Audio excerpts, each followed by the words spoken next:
A few updates from UniTasterDays first, as far as things that we're doing. The main focus of all our efforts at the moment is based on online events. So we've got an online events area, which is unitasterdays.com/online. So far, probably approaching 1,000 events have been added on that online area by universities, of which well over 500 are live now. So if you do have online events, be it virtual open days, online chats, online tasters, webinars, please do list them on UniTasterDays. I had a quick look on Google yesterday, and actually for the term online university events, UniTasterDays is #1 organic search listing. So we will give you a lot of visibility for them, and please do add them. The other update from us is our UniTasterDays series, which is really, really popular as well. That's basically a series of university guidance events every single Tuesday. We started running them at just 12 o'clock, which is general university guidance subjects. We now run them at 9:30 a.m., 12 p.m. and 3 p.m. as well. The 9:30 events and the 3 p.m. events are subject specials, often featuring academic members of staff, which Charles will speak about in a second, whereas the 12 o'clock events are very general university guidance events. They're free to attend for students, and we don't charge either as far as universities to speak as well. So your support is invaluable, and I really appreciate it so far, and thanks to Helloa. They're also living in collaboration with Helloa. And we're also, on that subject, building a really nice video store. So I don't say store in a commercial sense, I mean store is in the storage area. So what that will mean is students will be able to then search for engineering, law, media, and then see the videos in their own time that look at that aspect of university guidance. So I'm sure it'll be really, really useful, and it's something we're working really hard on at the moment. But that is, as far as my introduction, that's my bit over. What I'm going to do now is introduce the three speakers, of which Dr. Charles and I will be opening up. So rather than introduce Charles straight away and then introduce him again, I'll introduce Charles last, but he's essentially going to be our first speaker. So second speaker is going to be Jason Navon. Jason is joining us from Clarity Comms. He's the founder and also the managing director over there. And he's going to be doing a session on basically social media in pre-16 and post-16 audiences and the changing landscape, and that'll be incredible. And I'll introduce more about Jason before he starts. Also, we've got Jessica Cook, also known as the Careers Lady, joining us as well. Jessica I know really well. She's a consultant for UniTasterDays. She's also a careers advisor working in 5 schools. She's level 6 careers qualified as well. And Jess is going to talk about essentially the landscape at the moment and how universities can really help schools and colleges. But without further ado, what I'm going to do now is introduce our first speaker, and that's Dr. Charles Knight. Dr. Charles Knight is an Associate Dean at Salford Business School, and his session is going to be talking about how to encourage academic support for school and college liaison events, which is going to include things like outreach and recruitment projects. It might be things like asking academics to support events like the UniTasterDays series. To give a quick background to Charles before he starts, he's Associate Dean at the moment. Posted started in 2019. Previously, he spent 8 years or so with Edge Hill University Business School, and I know there's a lot of people here from Edge Hill that miss him massively. That a few people have actually emailed to say it's great that he's speaking, but also to pass on regards to him. Basically, he's won countless teaching awards. He's led ERDF funding projects, a wealth of research and consulting projects as well, and he's also got involved in loads of school and college liaison projects, which is what essentially is here to talk about today. He's going to provide some top tips for how to get people like him to support your own initiatives, be that at present and encourage academic involvement in online projects, or whilst planning future campus-based activity. I've got to say before Charles starts, I know Charles because I was speaking with Charles last year at a Helloa event. Unfortunately for me, I had to follow him because his session just blew me away. So after that being so successful and so popular, I then was stalking Charles like mad to try and get him to support this event. So I was contacting him on Twitter, LinkedIn, trying to find an email address for him as well. And I'm pleased to say I managed to do it, and he's joining us today. So without further ado, Dr. Charles Knight from Salford Business School. As mentioned, my name is Dr. Charles Knight. If any of my ex-Edge Hill homies are here, much love to you. I miss you all. If any of my current Salford buddies are here, I like you as well. So I thought I'd start by, we're in a really weird time. And when I've done this kind of talk before, I've talked about how you kind of try and build that relationship with academic colleagues to try and maximize the benefit of the events you were running, try and maximize the benefit of participants coming to it and making sure really that they work really well. and making sure that you have that relationship so it's a kind of non-stressful relationship. But it's funny, actually, lots of these kind of Zoom and Skype calls and Teams, a lot of them start with kind of like, as I've just done, hello, can you hear me? Am I getting through? And one of the challenges, depending on the university you're in, is even when we were physically located together, and many of us aren't at the moment, you sometimes felt like, hello, can you hear me? Because you were never quite sure if your messages were getting through to academic colleagues. And so what I'm going to talk about in my 15 minutes, and I will keep to time, is how do you build that successful relationship so that the projects and the events that you want to happen, and it's a mutually beneficial relationship, okay? And one of the things we've all had to adopt to recently is this idea of the new normal. So, for example, I've been teaching using my garden, and you can see me on the left there. I was recording in the garden, and on the right you can see the reality of it. It was a nice day, so I'm not going to get fully dressed. But no, obviously I get dressed.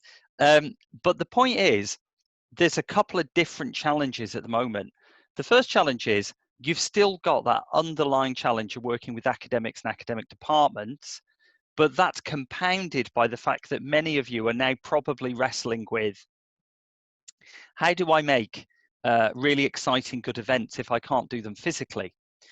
But regardless of if you're doing events physically, or if you're, as you're probably all currently doing events virtually, you've still got many of the same underlying challenges about having a relationship with academic colleagues in departments. Now, some of you at this event, you might be embedded in an academic department or a school, and some of you might work more centrally. Now, regardless of the setup you've got, I think that there's some ground rules, and there's some good practices that you can put into place to ensure that the relationship and the relationship you have with your academic might not be as close as this, where they look very cozy, but you can all get something from it. So some of the things I'm about to say could get me into trouble with my fellow academic colleagues, okay? And I'm aware this is being recorded. But the first thing I think you have to be really careful about, which is that many of you will work with an academic colleague who's been put into a role. So they might be called something like the admissions tutor or the admissions director. Academics, especially now, are being bombarded with more meeting requests and more emails than they ever have. And the first thing I'd say to all of you is, make your life easy, make the academics' life easy, in that all of the emails that you send them, don't waste too much time on what I call the wrapper. And the wrapper is where you're trying to, in a nice way, lead up for them to do something. You're much better off just bullet pointing and being very straightforward. Your school or you are supporting this event. This is the time. This is what you've said you'll do. And this is the time slot in which it's going to occur. Because I say this with love in my heart, academics don't read their emails properly. So that's the first thing. Make sure you've done that. And if I can just say, to give you a nice example of that, John, in setting this up, we had a conversation in advance about what I would do here. He sent me a series of emails that outline again and again what we were going to do in the session. But also in there's a few things that he said to me about, please keep to time because we've got these other things going on. And so there's been that repetition of the key message in the setup. So the first thing I'd say to you is, don't worry about repeating the key message over and over in these short emails. Because if you think of any event that you're going to do, you've got the initial setup where you say to an academic or a school or a department, this is what we would like to do. Are you on board with this? You've got the planning. I definitely think there needs to be some planning in there where you're saying to academic colleagues, this is the schedule and the agenda. And then in the run up to the event, depending on how big it is, it's also always useful then to send around the reminder to say, this is what we've agreed to do. This is what your part in it is. And my advice is really tightly define to your academic partner what you want that to be. Okay, so that's one side of it. The second side of it is, and again, I say this with love in my heart because this applies to me, many academics have an ego. They like to talk about their research, and they like to talk about the things they're interested in. So one of the things I always think about trying to have a good relationship with an academic colleague is have a look if you can find information on their university profile or via your interactions with them. See if you can find if what they do lends itself well to the event that you want them to do. So to give you a background to this, my own academic interest is the digital economy, and I'm interested in things like autonomous vehicles and so on. And when I was at Edge Hill, we ran a really successful thing called Edge Ahead, where groups of students came in and they competed against each other on a project. And as the lead academic, it was up to me to come up with the scenario. And because the team I was working with said, well, obviously you're interested in digital, could you do something interesting about driverless cars? Well, that got me really excited. And I thought, oh yeah, I could do something really interesting about driverless cars. And so the scenario I planned, I was really enthusiastic about. And on the day when our prospective students came in and we were doing the event, it worked really well because the prospective students, they could see I was really enthusiastic about it, so it gave them good experience. But truthfully as well, the quality of the event was better because it was something that I was interested in. Now, that's not always possible, but it's always useful to see if you can directly tie those kind of levels of expertise and enthusiasm. Because if we're interested in what we're doing, that's infectious for the people that we're doing the events with. So we've got a really clear schedule. We try to tie it into the interest of the academic. The slightly tricky bit is what happens if, this is what people always really want to know, what happens if you've got a liaison, let's call them, who's the admissions director or so on for a school or a department or a program, and they're non-responsive? This is what people always really want to know. There's a number of different ways of dealing with that kind of non-responsive. First of all, do try and keep regular contact with that lead individual. But it's useful to work out in advance when you work with a school or a department, what's the non-aggressive back channel that you could use to get a bit of action. And what I mean by that is, so for example, is there somebody like an associate dean, i.e. myself, who you would be able to have an informal conversation with to say, gosh, I'm really trying to set up these exciting events, but I could do with a bit more support from the department. So if the relationship isn't quite working, you've got that conduit to, in a non-aggressive way and a non-kind of combative way, to try and build that relationship. So that's really important. The other thing that I would suggest that sometimes doesn't happen, but does happen in really, I think, really successful relationships, and I have it in my current institution, and I had it at Edge Hill with my colleagues at Edge Hill, is always feed back to the academic some feedback about the event, because I've seen in some institutions that loop isn't closed. And so if things work well and you get compliments about the work that the academic has done, then make sure you feed those compliments back to them in a timely manner. If some things don't work, make sure you think about nice, constructive ways to feed back to them. Maybe we need to think about how we change this. Maybe we need to think about how we change this up. Because effectively, there's different elements, aren't there? And I've talked so far, you need the open communication.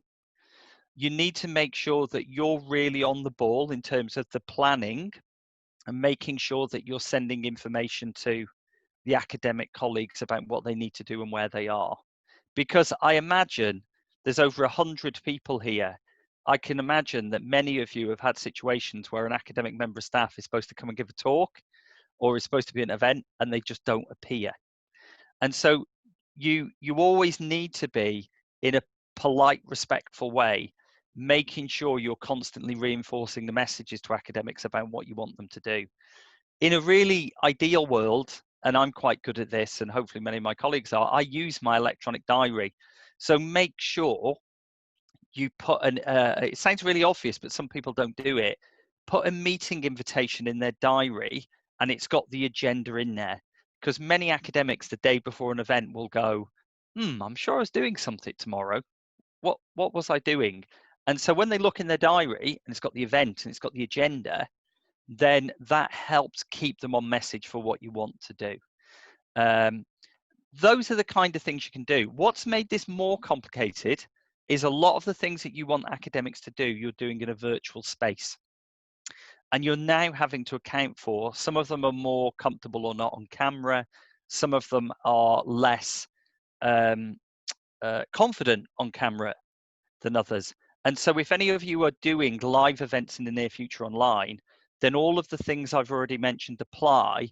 But the thing that I really recommend that if you haven't done that you should press on is try and get them to at least run through the technology with you, if not what they plan to do. So I've got, for example, Virtual Open Day coming up, and we'll be doing a run through of that in advance.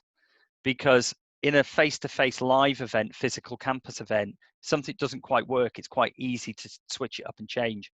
If it's online, it can become a car crash quite quickly.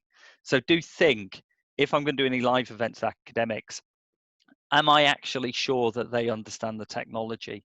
Am I actually sure that they know what they're doing? And a set agenda becomes really even more important to keep them to time. One of the benefits, though, of doing it online, and again, don't tell my fellow academics this, if you're hosting them and they overrun, you can cut them off.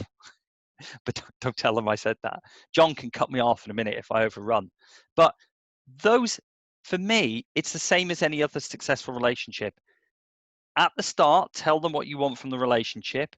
Make sure you're really clear about what will happen at events and agendas, and constant repetition all the way through to the event of what's going to happen.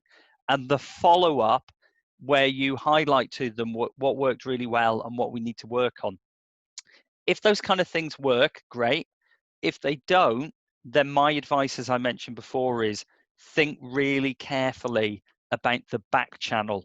What's your route if the relationship's not working for you to make sure that you can get what you need? And that's not a formal thing. That's just who in the department is the other person that you've got contact with that you can informally use to influence behavior.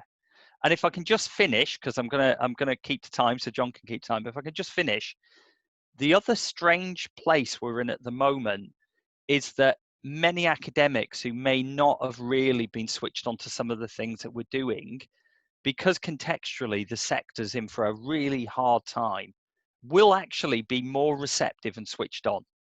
And if I'm brutally honest, I'm going to be really brutally honest, many academics I've worked with not really been interested in some of the kind of recruitment front-facing activities are now more interested, because truthfully they're thinking, well, okay, the sector's in for a really competitive hard year, and how can I support my institution? So I'm hoping what some of you are starting to see is more support for what you do and more of an emphasis on that, because it is going to be a difficult year. I'm going to stop there so I don't run over. Please put questions for me in the Q&A and I'll pick them up later. Okay? And I'll stop sharing. Thank you, Charles. Absolutely fantastic. Yeah, really love that session. It did make me smile, actually, Charles, because one of the emails you're saying about the emails that you sent get sent, and I sent Charles an email that asked him how he was, hope all too well. It's a nice day, isn't it? Yeah. And sent Charles basically a paragraph to check basically his profile. That what I was going to say is accurate. And I kid you not, Charles must have responded within about 4 seconds. So yes, absolutely fine. So I probably spent 25 minutes drafting the email, and I think I thought that was brilliant advice. And just if I could just make a point before we move on, think carefully as well when you're sending emails to academics. If they are you need to action, put in the title you need to action, or if it's information, this is just some information, put for information in the title. Make it clear what it is. So if it's an event on a specific date, always put the date in. So that constant repetition. Thanks, Charles. Yeah, brilliant session. I was smiling to myself. Luckily, I wasn't on the video because I was grinning and agreeing throughout. Based on I've worked at 3 universities before, and I could relate to so much of what you were saying. So, thank you very much. Really, really appreciate it. And if you've got any questions for Charles, he's very busy, so I don't know if he can stay the whole time. But No, I'm staying the whole time. I'll be here all the way through. Thanks, Charles. Well, yeah, do use the Q&A. It's a great opportunity to ask some questions. Right, if I can go straight to our next speaker, please, and that's Jason Navon. Jason is the co-founder and managing director of Clarity Comms, and he's going to present on the changing nature of the social media landscape in pre and post 16 students and young adults. To give you a brief background to Jason first, Clarity Comms, they're an ambitious award-winning social media agency. They've had a host of accolades, including Gold Award for Best Use of Content at the CIPR Midlands Awards. And Jason's going to discuss social media platforms used by different audiences and how higher education institutions can maximise the potential they provide. He's going to introduce some data indicating distinct usage of social media platforms based on age. TikTok, anyone, which I know is very much in public domain at the moment, but looking at both pre and post 16 audiences. He's going to talk about what that means for higher education and the potential for moving advertising and content into these uncharted channels. Just before I pass to Jason, that was very much my script in terms of profile, but I always think it's nice to have a bit of background to kind of how we know, I know Jason and how he's worked with UniTasterDays, etc. previously. And it goes back about 7 years now. Jason, when I was sat as a committee member for the Higher Education External Relations Association, Jason did a brilliant project looking at basic mobile usage by universities, and he led on that. It was a fantastic project. So again, when I was planning this event, I was trying to think of who could be a really great speaker. I went on to Jason's website, having not spoken to him for a couple of years, and looked at all the fantastic work he was doing. And I thought, I'm not sure he's going to come and do a session for us. But good old Jason, he did. Really grateful for it, Jason. And this will be brilliant, I'm sure. So I'll pass the floor now, without further ado, on to Jason Navon. Okay, thanks for that, John. That lovely introduction. Hope I can live up to your intro. So today, just wanted to talk about what's going on in social media. And the reason for this is we've been seeing some data over the last 6 months, 9 months, that suggests that what we as marketeers think is happening, particularly perhaps our obsession with the current channels, has completely changed. 2020 is massively different to the world we saw just 18 months ago, and that's changed again since the lockdown, I think, as well.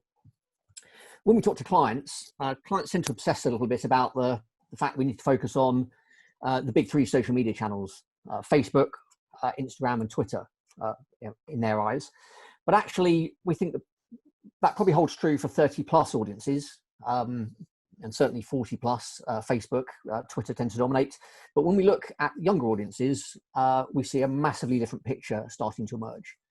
And when we look at that 13 to 21 age group, then their habits are a world apart from their parents. So Instagram is popular with a wide range of ages, up to about 40. But Snapchat and TikTok, which is short form 15-second videos, for those who don't know, are becoming huge. So we've been looking at data that we can find and just think there's some interesting patterns emerging. So the next slide shows the number of people by each age group, 13 to 24s, on Facebook, Instagram, and Snapchat. And the reason I've focused on these is that we can get detailed information by each age and gender, if we wanted it as well, for all 3 of those platforms. And what really comes out in this is that for teens, certainly 15, 16, 17, Instagram is very popular, more popular than Facebook is for those audiences, but Snapchat is huge. I mean, between 16 and 19, Snapchat is the biggest channel in terms of the numbers of users in those age groups, more than Facebook and more than Instagram. It's only sort of 20+ where Instagram starts to take over and Facebook becomes more popular as well. And we think that TikTok data, when it becomes available, will probably show a similar pattern, although the volumes are probably going to be a little bit lower at the moment. So this is current data based on ONS data and registrations data we can get from the advertising panels for each of those websites, those social channels. So the takeout, number one, is obviously Snapchat is more popular with 16 to 21-year-olds than Insta and Facebook, and Twitter too. We can't get age data for Twitter, but it looks like it's it's an older channel. And then takeout number 2 is that TikTok is becoming huge. Globally, it looks like it's bigger than Snapchat and Twitter combined. And it's only been around for a couple of years in its current format. So it's going great guns, and the content on there has grown exponentially since the lockdown as bored consumers seek to fill their time with stuff to do. And I'll show you a couple of examples towards the end of the presentation. So what's really quite interesting from all of this is that we think that, you know, we call them social tribes, but there's different patterns of behavior emerging amongst different age groups, and they can change radically from within a few years. So 13 to 15s, and I have a 15-year-old niece who, a quick focus group with her and her older sister sort of kind of confirmed this. 13, 14, 15, TikTok and Snapchat are the 2 main channels. They're on Instagram as well, but really they spend most of the time on either TikTok watching stuff and Snapchat sending snaps to their friends, and a lot of them. And then they're also on Instagram, just browsing content, following influencers, celebs. And that changes slightly at 16, 17, where Snapchat remains high, but Instagram starts to rise in importance in terms of posting content and following friends, brands, influencers on there. And that changes again at 18. The 18-year-old has kind of finds TikTok a bit uncool. Certainly my older niece would echo that view, because her younger sister uses it. She thinks it's a bit naff. Instagram is where she's spends a lot of her time, and Snapchat is still quite a close second place because her mates are on it and they've used it as a chat forum and a means of keeping in touch and sharing what they're up to. Particularly, I think, for them in the current lockdown, because they're not seeing each other daily. So Snapchat has become retained its importance there. And then by the time they get to sort of post-university level, 22, 23 plus, you see that Instagram and then Facebook puts in an appearance as a popular channel, so that we see usage matching that of Instagram post 22, and then Snapchat takes a big dip.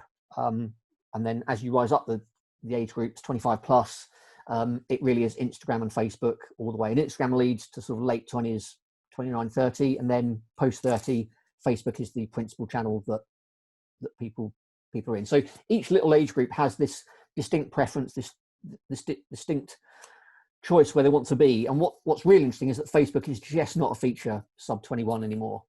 They're on there, yeah, sure, they're on there because they have, you know, grandparents are on there and they message each other, but they don't like to use it. They don't consider it cool. It's not a channel that's mentioned when you ask them what they're up to and what they use socially, and that's backed up by the data. And what's equally interesting is the usage of these newer channels is absolutely massive. We've known for a while that Snapchat is one of the most loyal audiences on there. People spend sort of 30 minutes a day on Snapchat on average, versus an average of 18 for Instagram and maybe 10 for Facebook. They're sending a huge volume of content. So my youngest niece sends 50 plus snaps per day. Her sister can get up to 80 a day, which is, you know, I've never sent a snap in my life, so I'm not entirely sure what that means, but they're definitely using it, and they're definitely using it to a high degree. And they're consuming a lot of content on TikTok. So TikTok is 15-second videos, and you can then thread 2 or 3 together to create up to 1 minute. People are viewing 90 plus videos on TikTok. TikTok, in response to complaints about the amount of time people are spending on the app, actually at 90 plus minutes on there solidly, which is 360 videos potentially, you get a screen coming up telling you ought to take a rest. So these channels are massively popular and massively immersive, and that means that as higher education marketers and as consumer marketers as well, we need to look at these channels and think about how we begin to engage with them, how we begin to put content out there, and what we need to do. And actually, the temptation, I think, is for people to think, oh God, we've got to open a Snapchat channel and we need to do something on TikTok alongside Facebook, alongside Instagram, and plus our Twitter channel. And actually, no, you don't. Your own channels are where your customers are, people who know you, your students are. You don't need to be in these new channels necessarily from the outset, because you're looking at people you need to reach to recruit, to apply to become students. Actually, where you need to be is where strangers are. And we talk about these as paid and earned channels. You need to reach new audiences. You need to get your message in front of strangers and young consumers who don't know necessarily about your institution, about your university, about the potential to come and study with you. And to do that, there are two techniques. One is paid social, which is advertising, and the other is influencer marketing. And both need to be part of the marketing mix moving forward if you're going to have any kind of traction with these young audiences. Influencers are huge. We're seeing more and more work across the board, more and more need to reach out to influencers across our client list. But for younger consumers, that sub 30 market, influencers are having a huge impact on the way people buy goods and the way advocacy is harnessed through these people. So when brands work with influencers, there's a massive potential impact there because they have credibility with these audiences who are much more amenable to that message than perhaps old audiences are to a traditional advertising message. And that kind of influencer stuff works. 89% of marketeers surveyed reckon that the ROI from influencer marketing is comparable to or better than other marketing channels, which is a big endorsement and a big recognition that brands need to be in this space to reach young consumers who haven't grown up consuming TV or reading newspapers or digesting print advertising in the way their parents have. And so are looking to be reached via the devices, via the phone, which is the thing they're tethered to for large amounts of the day, often in parallel to using the laptop or iPad or browsing TV, watching TV at the same time. And then TikTok presents a real challenge. So I'm just going to show a couple of clips for those who haven't seen what TikTok is.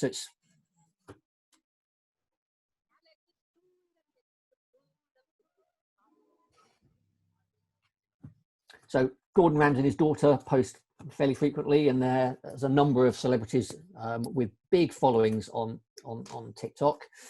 And then there's this huge amount of content that's come out during the lockdown. So this is a meme for those of us who've been working at home and have a partner who hasn't.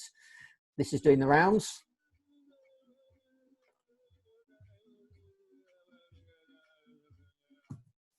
And TikTok works in the way that you can download the track and then record your meme to the same track. So every video of this ilk uses the same piece of music, time after time. It's just a different bit of creative in there. And then on the right, we've got just a screen grab and ad from Huel, the energy supplement provider, who are one of the advertisers who've come heavily onto the platform in the last few months. And that the real challenge here is that TikTok's having a massive impact on social culture, the way people create content, the way people want to interact with content and share content and just post content really, really quickly. And 15 seconds is really short form compared to what you can see on YouTube.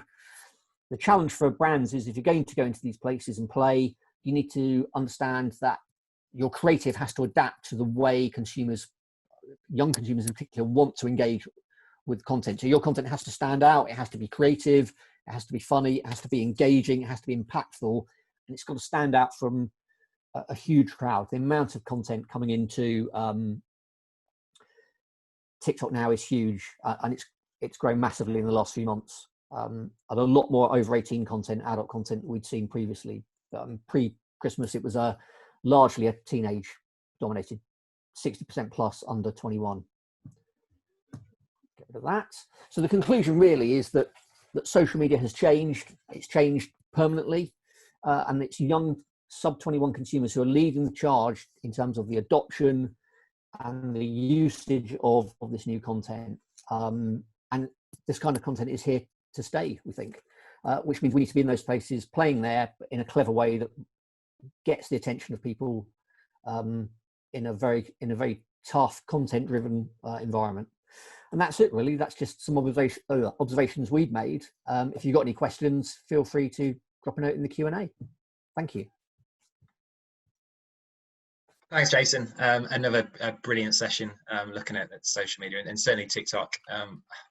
Yeah, I can't say I've used it, but I've heard it massively mentioned. So it's really good to just get a bit of information on that as well as everything else. So as far as Jason now, Jason's available in the Q&A. So if you've got any questions, there's already one question that's come in, Jason, in terms of Q&A questions. So if you've got any questions for Jason or Charles as well, who's still around, which is brilliant, please do send them on.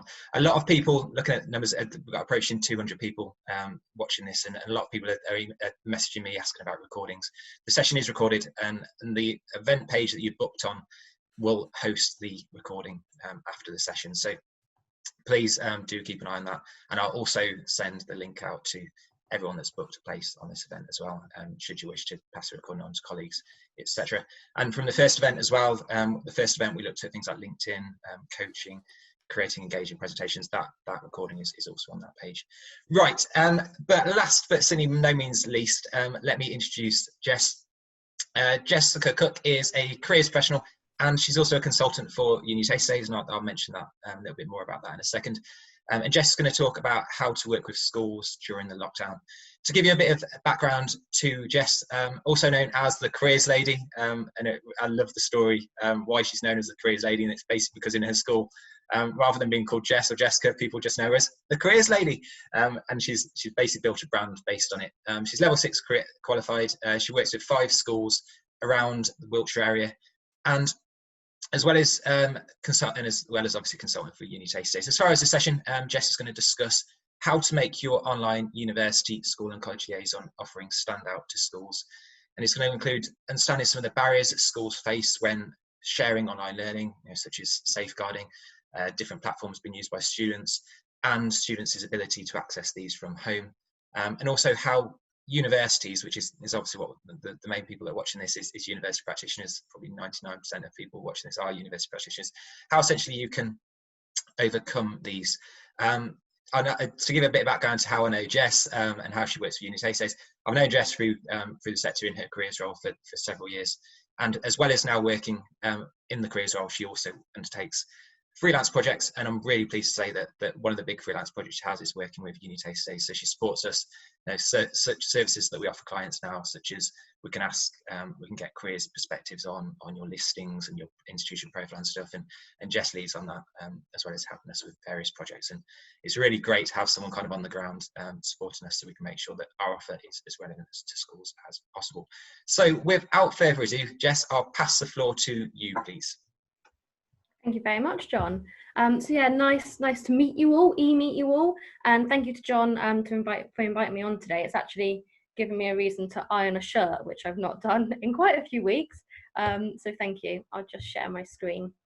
So yeah, just to give you a little bit of information really about me and my background.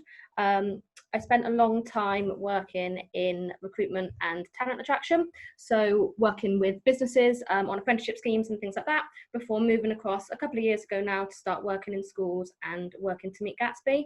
So I work across 5 different schools, and 4 of those schools have a post-16 offering. So working with a lot of students on moving into university, degree apprenticeships, and looking at their post-18 destination. So hopefully have a good, I guess, base of knowledge to be able to share with you how it is you can really support schools to support those students. So the things that we're going to cover today are, firstly, how to make your online school and college liaison offer stand out. So I haven't checked my emails for a certain school that I work with since Monday, because I've been doing some work for other schools the past few days. And when I logged into my emails this morning, I had 86 emails. A lot of those were from universities or online platforms about, different things and new resources and all that sort of stuff, which is fantastic. But actually there are so many that making them stand out so that they actually get shared and used is key. There's been a lot of barriers for us when setting up online learning, so we're just going to cover some of those and how you can help us to overcome those, and also how you can engage with a pre-16 audience, because it can be quite difficult, but there are some really key ways to start working with students at a younger age in their secondary education. So firstly, one of the things that we've struggled with in school is sharing the right platform. So Zoom is great, as you can see now, loads of us on here, and it works really well for us. But because of the negative media attention around Zoom, a lot of schools are boycotting it and won't share anything that is on Zoom. 3 of the schools out of the 5 that I work with will not share anything if it's on Zoom. Doesn't matter how good it is, how amazing the content is, who's delivering it. Unfortunately, if it's on Zoom, it's just a bit of a no-go. I think the best thing that universities can do to really make sure that there is ease on behalf of the school when sharing the resources that they're offering is to select the platform that the school are already using. So a lot of schools are using Teams, and if you're running something on Teams, it's really easy for them to get students up and using that platform because they're already doing lessons on Teams, sharing work, all that sort of stuff. So the more familiar the students are with the system, the more students will get involved in engaging the resource, but also the more schools will actually share it with students. The next thing is finding a topic that's really in demand.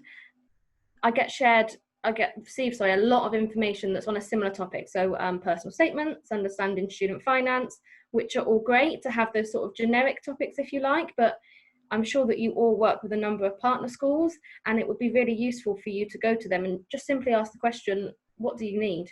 What are your students missing? And how can we help you to sort of meet that topic and that demand? Because if it's going to meet their demand, they're going to share it, more students are going to need it, more students are going to engage. And then the last thing is just to consider time. Students have got a very short attention span. Obviously, they're used to doing 1-hour lessons when they're in school, but from a virtual capacity, I would say that it is much more limited how long they will actually sit at their laptop and work for. I would say a 30-minute presentation would be a good length of time. And that also means that it can be used, if you're going to record it, it can be used in assemblies and things by schools in the future. So it just gives you then a base of resources that you can use. But yeah, 30 minutes maximum, anything above that and you will just lose students' interest, unfortunately. So the barriers that we've faced when we've been setting up online learning for the schools that I work at have been huge, really. The digital divide is massive. One of the main schools that I work with, Swindon Academy, is my main employer, aside from the other work that I do. And we've actually had to order 350 laptops and Wi-Fi dongles for students to access at home. Otherwise, all they had was their phone, which had data at the first part of the month, and when that ran out, that was it. So they couldn't work beyond their data allowance on their phone. So especially for year 10 and year 12 students, it was really important that we got them laptops and got them Wi-Fi for them to be able to continue to work, because otherwise it just wasn't going to be an option for them. So that's one of the barriers that we've had to overcome. Another one is safeguarding. So as I touched on earlier, the use of online platforms and safeguarding has been really difficult. When it's a one-way video stream, so like a team live event, that's fine because the students have their video off, the broadcaster has the video switched on, of course, and that meets safeguarding for pretty much every school. For me, as a careers professional, we're still obviously offering guidance to year 10 to 13, helping them with challenges and things they're overcoming. And every school has had a different approach, which makes it quite difficult for you as a university to have one approach when every school is working in a different way. So just to give you an example, one school, they will allow me as a one-to-one professional to do a video call, but the student has to have a parent present, which can obviously be difficult for that student if their parents are working, and that isn't an option that's available.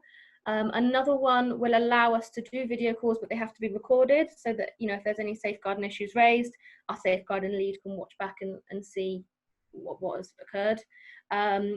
And lastly, another school just has banned video altogether. I can only do a telephone call. So it's just making sure that you are aware of what safeguarding the schools that you're targeting have in place so that you can work with them. I think that's a key thing because no one in a school, you know, as you guys are more than aware, can override safeguarding. So you have to work with it. There's no workaround. And the last thing that we've really struggled with is just time and workload. It's given them enough to keep their days fulfilled, but not so much that their workload is out of control and they go, oh my goodness, and just do nothing. So bearing in mind that especially with year 12, if that's a year group that you're targeting, they have got a lot of A-level work to be doing, and so it's just being mindful of that. And then lastly, a barrier has been engagement. So it's just actually, and it sounds silly, but getting the students to do the work. and a lot of them have been really engaged, and there are others, as there is with every cohort in every school, that we've struggled with and continue to struggle with. So how can you as a university help us to overcome these barriers? Firstly, if you could send out laptops to every school in the country, I'm sure they would be greatly received, but of course that is not realistic. So as I've already touched upon, in terms of safeguarding, you just have to work with it. Speak to the schools that are close to you, that you're targeting, that you work with, find out what safeguarding they're allowed, find out what platform that they use, and then basically make your offer around that. Don't try and, it's just not going to work. The platform that they use is there because that's what they've included in their safeguarding policy. So being able to run your inputs on that will be really helpful for schools. So I think the main thing that you can do in terms of access to IT and Wi-Fi is to offer the most versatile, I guess, inputs that you can. So offerings that can be accessed on a phone, because a lot of students still don't have laptops. And say some schools have overcome that barrier, some schools haven't.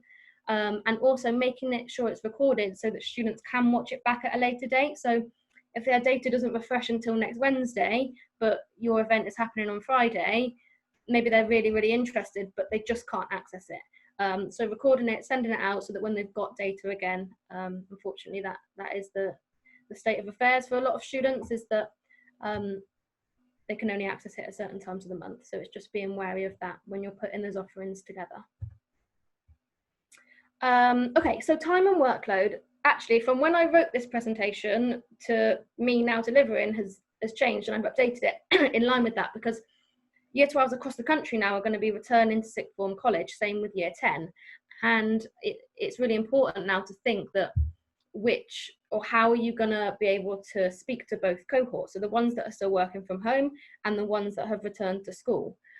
So as I've put on the presentation here that will be sent out, one of the main schools that I work with are expecting 63% of Year 12s to return, and that's based on a parent survey, so it's accurate data. So that means 63% are now going to be in school for part of the week, whereas the remaining are just going to continue to work from home for whatever reason their parents or they have decided that's best for them. So we've now got to think about how they're managing their workload in school, out of school, and their ability to take part in extra events. So it's just being mindful, as I said, of just having those things recorded, I think, is the key message. Make it easy to access and make it available for anyone to access whenever they are able to. So the next part on engagement basically just backs up everything Jason just said about social media. We did a school survey recently back in January, and we found that 47% of students were not accessing the information on our website. So we update our website and our careers pages religiously. So I go on there, I spend a lot of time updating it, putting labour market information, putting all sort of online events and things on there. And then we found that actually half of our student body weren't even looking at it. But what they did say is that if it were on social media, then they would look at it. So what we did is quite simply, we made an Instagram page, and all the information that's shared on the website goes on there now as well. But I think it's really important for you as universities to share what it is you're doing and what your offer is on social media platforms as well as your website, because students are just so much less likely to read the information on websites, unfortunately. And then, as John has already touched on, sharing the events that you're running on things like UCAS. They've got a dedicated virtual tour and open day page. UniTasterDays, and also the student room is really helpful. Like John said, I mean, he's top of the Google rankings now, which is amazing. So it's really, really useful to share information on social media and further than just your own website, to really make sure you're just making as many students as possible aware of what you're doing. You can spend months and months planning things, but actually, if no one knows about it, of course, it's not going to be as successful as it could be. Okay, so another cohort that we've been trying to do a lot of work with, just because it's so difficult in schools to get access to an IT room, that whilst our Year 7 to Year 9 students are at home, hopefully on a laptop or working online in some way, it's been really useful for us to set online tasks and events and things like that. And what we found is that students in Year 7 to 9, so Key Stage 3, engage so much better with games, videos, interactive sessions. If you send them a blog or anything text heavy, they might get to the second paragraph if you're lucky. Unfortunately, that's just as far as they will read. But if you send them a video that shows your campus and has student ambassadors talking to them, they're far more likely to watch that whole video and really engage. Another thing, and this is really for students of all age, is they really struggle to engage with something if they can't relate to the person that is talking. So, for example, one of the schools that I work with are based in a very low income area of the town that I work within. And so if you put someone on there who's, I don't know, privately educated, has come from a lot of money, all that sort of thing, they just don't relate well to them. They think, well, yeah, that's fine for you to go to uni because you're from that background, living in the mansion, blah, blah, blah, which of course isn't the case. And university is open to everyone, as we know, but they don't see it that way. So I think another thing to be mindful of is the types of schools you're working with and the types of students and talkers that they're going to relate well to. This is a bit of a side note, and sorry, John, I am being conscious of time, I promise, but we have a talker that comes in every year. His name is James. He owns a local business here, and he is from one of the streets, basically one of the low income streets where we work. He's got a massive successful IT company now, and he speaks to the kids and basically says, I grew up down the road from you, this is what I've achieved. And then every year he lets them go out and see his Bentley and really just engages with them on a level that they can go, oh my goodness, if he's done it, I can do it too. And that's the same sort of thing that we have to feed to those students about university, is that you don't have to have a lot of money, you don't have to be from this area. You, as you are right now, can access university. And that's a really important message. So yeah, the key things are making sure it's relevant to the types of students that you're trying to attract and widening participation, and also making sure it's engaging. So videos, quizzes, activities rather than text is always going to be better received by younger students. Oh, sorry, I pretty much just went through these top tips, but yeah, making sure they can relate to the person that is presenting, making activities interactive, and making them even shorter than 30 minutes. The younger they are, the shorter the attention span. And also using really simple language, student-friendly language is what we would call it. Basically, if they don't understand, they probably won't tell you they don't understand, they'll just disengage. So just make it as simple as possible for them to engage with. I think that's the key thing. And that is everything from me. So thank you very much. Very welcome to take any questions that anybody has. And I hope that's been really useful. Thank you, Jess. It was another fantastic session. So what we're going to do now, conscious of time, we're going to, in terms of people's schedules, it was advertised as a 12 till 1 o'clock event, so we will finish promptly at 1 o'clock. So what I'm going to do now is I've got a question for Jason and Charles that's come in. Jess, if it's okay for you, you've got a few in the Q&A. So if you've asked Jess a question, they're in the Q&A. So Jess, if that's okay, we'll go ahead and type some answers for those. And then I'll come to Jason and Charles with a final question, but bear in mind that we will finish at 1 o'clock. So Charles, if I come to you first, this is actually one that came in the Q&A and you answered it, but I just thought it was a brilliant question. So, and there might be people that haven't looked at the Q&A that would find it useful as well. And it's about taking advantage of responsive academics. And essentially, the question was, I worry about taking advantage of very responsive academics and always going to them as the first point of call. Given that was, I'd imagine, you in a previous role, perhaps not so much now in the current one. Is that an issue? So people haven't imagined it. I've moved rooms. So yeah, it is an issue. There's no getting around it. I mean, partly because the academic system is based on a lot of goodwill. But the thing I'd mentioned in the chat that I would say is it might be worth then having a conversation with key stakeholders, i.e. senior figures in a department, to say, okay, how can we better kind of workflow or get more people involved? Because the more people are involved, the more events that you can put on. And I keep coming back to this, but if you look at where the sector's going at the moment, it's going to be really tough. People will be very receptive to that message. Because I think one of the challenges of dealing constantly with the same person is, you're absolutely right. And what if that person leaves or goes sick? Your contact and network with the department goes with them. And so, yes, the responsive academic's really helpful, but in the long term, it can be problematical because of if they leave. So yeah, try and deal with your key stakeholders a bit higher up to get more people involved. but it is a problem. There's no easy answer to that one.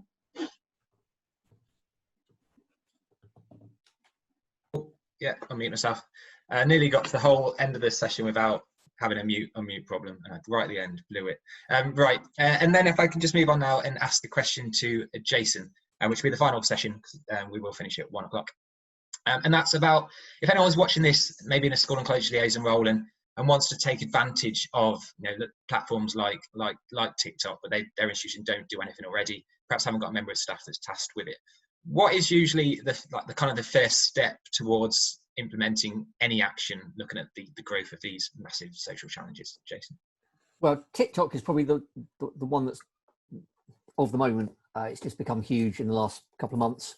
I guess the first starting point is to download the app and get a feel for what the content is, and follow some younger consumers and younger influencers and content creators, and just look at the trends, what's hot, what's not, and just see how these audiences are engaging with TikTok. And then go to TikTok's website and register your organization as being interested in advertising. At the moment, they seem to be steering leads to just a few of the media agencies.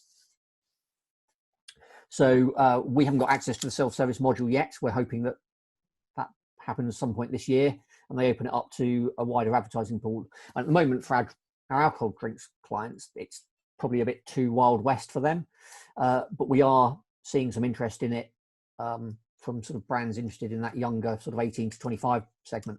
So at the moment, it's just have a look at it, register on their website, and I think for organizations like a university or brands, very quickly TikTok will steer that inquiry to one of their nominated partners. So there are agencies selling media space in the UK on TikTok. So they've opened up their advertising to 3 or 4 of the big media agencies. So that's definitely the route in the short term. But we're hoping that opens up to smaller providers at some point this year. Thanks, Jason. And if I can come to you again, Jason, I've got one more question that Sally's just posted, which you're not going to have a chance to answer in the type Q&A. So if you don't mind answering it now. And I'm always reluctant to go with live questions because you've got no prep of what's about to arrive. So sorry about that, Jason. I'm reading the question on screen now. So oh, yeah. That's good. So the question, what are your thoughts to using basic parental encouragement via social media? So basic engagement with parents, which is always a difficult, a challenging market to engage with. What's your thoughts to using social media to engage with those? Yeah, definitely. I mean, you have to come up with a strategy and have content that's going to appeal to that parental audience, and you have to reach them in the right places. But you can target advertising at parents of teenagers on Facebook. So you can find parents by age group, via interests, and where people have categorized they've got kids and the age of those kids, you can target them for advertising, which we've done in the past. It's we worked with a food retailer a couple of years ago who were running a contest to find the next budding baker, obviously a student version of Bake Off essentially, and we identified an advertising panel in their 8 regions where they had their stores of people who were parents of teens. So we wanted 16 to 18-year-olds to enter this competition, and we targeted via parents, and it worked well. They got their entry target in, so clearly it helped parents tell the kids. So we were targeting some at teens, some at kids, some at parents, and it worked quite well. So Facebook is so sophisticated in what it knows about people that you can easily reach parents. It's just making sure you have the right message and the right content to get their attention, because obviously loads of other advertisers are going after those segments, parents on Facebook. It's quite an in-demand audience. Thanks, Jason. And we've hit 1 o'clock, so time deflection, which is really good. Just a big thank you to the speakers today. So Jessica Cook, aka the Careers Lady, Jason Navon, and Dr. Charles Knight, a big thanks for your time. I hope you've attended. It's been great. It's lovely to see, and I hope people are watching this have found it a really useful session. We will repeat. I don't know where to go as far as the next event and trying to get some great speakers again, because I'm kind of exhausted my contacts, but we will try and get a really good event in the future as well. But hope you found this useful. The recording will be available as well. Do stay safe,